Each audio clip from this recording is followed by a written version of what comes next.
He loved me loud, until I got loud too. I used to wonder, not out loud of course, when exactly did my joy become too much for him? There wasn't a moment I could mark. No slammed door, no final argument. Just the gradual hush that followed my laughter. A quiet that didn't feel like peace. It felt like being watched with the sound off. I remember the way he used to smile when I danced in the kitchen, before he started saying I was doing the most. How his texts used to come fast when I said I was sad, until I stopped saying it at all. There was a time he said, "I love how passionate you are." But later, that same passion made him tired. Or maybe just challenged. There's a lamp in the corner of my room that stays on too long at night. It's not broken. It just doesn't know when to turn itself off. Sometimes I wonder if that's how he saw me. If you are silent about your pain, they'll kill you and say you enjoyed it. Zora Neale Hurston. And maybe the story I'm about to tell is really yours too. It didn't happen in one big moment. There was no ultimatum, no slammed door, no dramatic decision. It was slow, subtle, almost gentle, like someone dimming the lights without warning, until you're sitting in the dark wondering when it got so quiet. It started with the music. I used to play it loud while I cooked, dance barefoot across the tiles, sing off-key and not care. He laughed the first few times, said it was cute. Then one day he rolled his eyes. Not big, just enough. And I turned the volume down. Next came the jokes. I've always had a weird sense of humor, the kind that makes people tilt their head before they laugh. He didn't tilt. He just stared. And so I stopped. He never asked me to change. He didn't have to. He just rewarded the quieter version. He praised me more when I agreed. He seemed calmer when I nodded. He touched me more gently when I softened my voice. So I got good at being soft. I shrank without knowing. And every time I made myself smaller, he loved me louder. That felt like love. At least back then. We think compromise is healthy. We're told relationships are built on it. But no one tells you that constant compromise in one direction is slow erasure. I used to push back. Not hard, just enough to be real. But over time, I started measuring my words. Practicing conversations in my head before I said them out loud. Editing myself like a draft I was scared to submit. I stopped bringing up the movies I liked. Stopped suggesting places to eat. Stopped asking deep questions. Because every time I brought a part of myself into the room, he made it clear that room had limited capacity. That love, in his world, had a weight limit, and I was always a little too much. So I learned how to pack light. I became the version of me he could carry, the one who smiled more than she spoke, the one who folded her big feelings into smaller shapes until even I couldn't recognize them. And I told myself that was growth, that I was maturing, becoming a better partner. But that wasn't what really hurt. What hurt was realizing how easy it was for him to love me when I wasn't fully there. He loved not the voice, the outline, not the shape.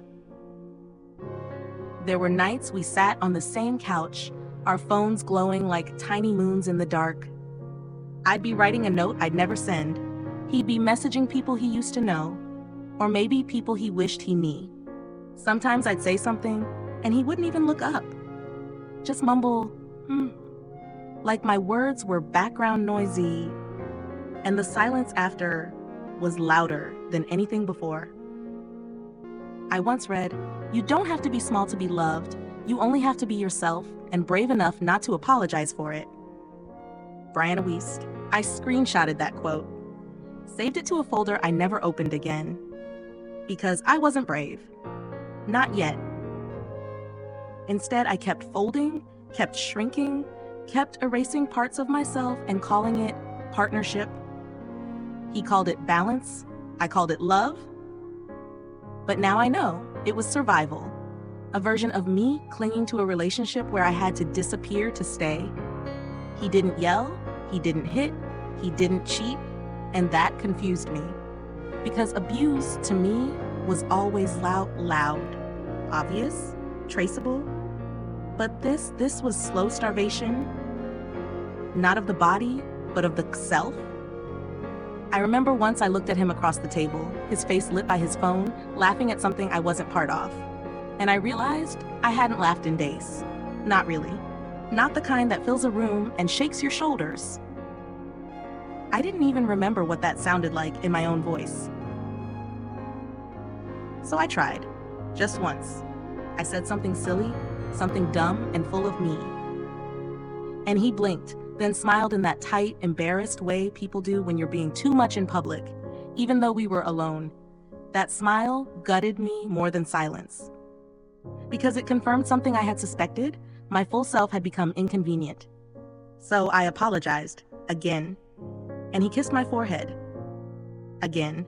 And I stayed, again. Because when you're conditioned to earn affection, you don't notice when the love becomes conditional. But what stayed with me the most wasn't what happened. It was how it felt afterward. The way I kept saying sorry in rooms where I hadn't broken anything. The way I stopped dancing in kitchens, even when no one was home. The way I rehearsed silence until it felt natural, until it felt like me. The wine glass didn't break, but I did. It was still there, on the counter, half full, rim catching a sliver of light from the kitchen bulb that buzzed softly above us. He had left the room. Again. No reason. No fight. Just vanished mid-conversation like the sound of someone closing a door in their head. I stood in the quiet for a while, unsure whether to sit or follow, so I did neither. The wine glass stayed where it was, still, untouched, like it was holding its breath too. I traced the stem with one finger, watching the ripple of my own reflection in the curve of the glass, distorted, warped, barely recognizable. That night I said nothing, no protest, no tears, just stillness, the kind that creeps in like fog, slow, low, and heavy. In the silence of stillness, we often hear what we tried to bury. I sat at the edge of the couch, felt the room press in around me, not with absence. It wasn't just that he wasn't beside me. It was that I wasn't with me either. The wine glass didn't break. Neither did I. Not loudly. But I felt the line form. Hairline. Invisible. But spreading. And maybe that's what quiet does. Not comfort you, but expose every sound you've been holding back. And it was in that stillness, something new began to grow. It didn't start with a breakthrough. No grand realization. No aha moment you'd expect in a coming-of-age movie. It started on a Tuesday, just like the others. He asked what we needed from the store. I said nothing, but I meant, I don't know what I need anymore. I remember standing at the sink, rinsing a mug I didn't even drink from. It was clean already, but I scrubbed it anyway, like I was trying to scrub something else. That's when it began. The shift. So small, I almost missed it, but real. That night, I didn't text him first. I didn't send a meme to fill the space. Didn't try to make him laugh so I could feel needed again. I just sat with the quiet. And for the first time, it didn't feel like punishment. I noticed how the room sounded without his voice, the way the fan clicked at uneven intervals, the soft creak of the bookshelf settling, my own breathing, shaky but present. I remembered how I used to breathe when I danced, really danced, back when music wasn't background noise. So I played something, not to impress, not to send him a song I hoped he'd finally get, just to move. My feet awkward, my arms unsure, but I swayed anyway. Alone, not lonely. Chun. I didn't feel free, but I didn't feel trapped either. Just awake. You can love someone and still choose yourself. Young Pueblo. That quote didn't feel radical, it felt true. And suddenly, I wanted to choose something, anything. So I rearranged my dresser. Not because it needed it, but because I did. I found a shirt I hadn't worn in a year, a bright orange one. He once said it was too much for his eyes. I held it for a moment, then wore it. The world didn't end. He didn't text, but the mirror didn't flinch either. I began doing one small thing each day that made me feel like myself again. Watering a plant, lighting a candle just for scent, buying fresh flowers without needing a reason. The house didn't change. He didn't notice, but I did. He came over one evening, same jacket, same smile, same subtle tug at the conversation. He asked, "You've been quiet lately." I looked up, smiled slightly, and said nothing, because maybe I wasn't being quiet. Maybe he just wasn't listening to this new frequency. There was no anger in me, no need to fight, just no more shrinking. I didn't ask how his day was before he asked mine. I didn't ask if he was staying over. I didn't plan a dinner. I didn't fill the silence. He stayed for a little while, but he didn't settle. He scrolled. He yawned. He left, and I didn't follow. After the door clicked shut, I looked at the orange shirt still on my body, creased, messy, bold. I lit the candle anyway. I was learning that not every shift comes with clarity. Some come with confusion, resistance, soft mourning, but also with peace. Sometimes surrender isn't giving up. It's giving in to who you really are. That night, I didn't cry, didn't replay the evening, didn't analyze his tone or pauses. I just folded the blanket at the end of the bed, brushed my teeth, and whispered thank you to a version of me that dared to stay. It didn't erase the pain, but it gave it a place to rest. There was a night I stood in front of the mirror and realized I didn't recognize who was staring back. Not in the dramatic way, not like I dyed my hair or cut bangs or pierced something new. No, this was subtler, quieter, like when your favorite shirt shrinks in the wash but you keep wearing it, hoping it'll stretch itself back. I used to look in the mirror to check how I looked. Now I was checking if I was still there. I studied my face like I was trying to remember it. The tilt of my smile, the shadow under one eye that never went away, the small freckle by my ear that I forgot I had. And for the first time, I didn't fix anything. I didn't smooth my hair, didn't suck in my stomach, didn't adjust my sleeves to hide my arms. I just stood, still. I think a part of me was just tired of pretending I wasn't tired. I touched the glass gently, not dramatically, just to feel some kind of boundary. To remind myself there's still a layer between who I show and who I am. He never saw me like this. Not because I hid it, but because he never looked long enough. He saw the version of me that didn't flinch, didn't speak too loud, didn't cry in front of him, the easy version. But this version, this mirror version, she was full of echoes and edges, and I missed her. I missed the girl who didn't care if she was too much, the one who spoke her mind and laughed at her own jokes, the one who felt everything in full color. And sometimes, the person you miss the most is the one you had to become again. That night, I made space for her. Just a little. I lit a candle, played that one song I used to love before he rolled his eyes at it. Took off the makeup I wasn't wearing for me anyway, and sat cross-legged on the floor, facing the mirror, like I was waiting for her to return. And she did, not fully, not all at once, but I felt her watching me from the inside out. And I wonder if you've ever felt the same way too. I stepped back into the kitchen.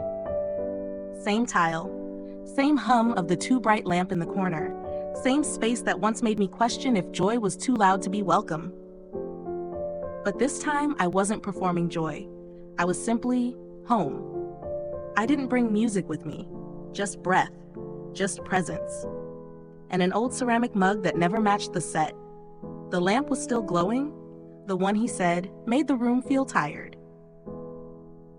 Back then, I believed him, tried to switch it off, dim myself to match his comfort. Now, I let it glow. It didn't need fixing. It just needed space to exist without judgment. You're not too much. Maybe they were just never ready for all that light. I boiled water, brewed tea I actually liked, let it steep longer than I should have. I wanted it strong. There was something sacred in that slowness, in the way the steam curled upward without apology, in the way the silence felt like a room breathing, not closing in. Across the counter, I noticed the wine glass, still there, still whole, still empty. I used to look at it and feel cracked. Now I saw it and felt unbroken in a different way, like a scar that no longer stings when pressed. I didn't touch it, didn't toss it. It could stay, like anything else from my past, not invited to control me, just acknowledged. I sat on the edge of the counter, fingers curled around the warm mug, toes swinging softly above the floor. It was the same kitchen where I once folded myself down to someone else's idea of soft. But I wasn't folding now. I was opening. Maybe the lamp didn't know when to turn off, but neither did I. And that doesn't have to be a flaw. Maybe I didn't need a new beginning. Maybe I just needed to stay and see myself in a softer light. Somewhere between the hallway and the light, I stopped needing to explain. Not to him, not to anyone. There's a sound I hear now. It isn't music. It isn't silence. It's something in between. The hum of presence, the soft thud of my own footsteps, not trying to run away. I used to think healing meant running towards something brighter. Now I know, sometimes it's just standing still, long enough to be found by your own breath. I open the window more now. Let the dusk air spill in. Let it blur the line between inside and out. Let it remind me that nothing is closed unless I close it. There's no need to rewrite the story. It happened, and I stayed. Maybe the light you were looking for was always waiting for you to come home to it. And maybe I'm still sitting there, not waiting, just breathing softly. Stories don't end when the video stops. They keep breathing in the silence that follows. If this one left a mark, let it be gentle. And if you pass it on, let it feel whisper, not a sherry. Stories don't end when the video stops. They keep breathing in the silence that follows. If this one left a mark, let it be gentle. And if you pass it on, let it feel whisper, not a sherry.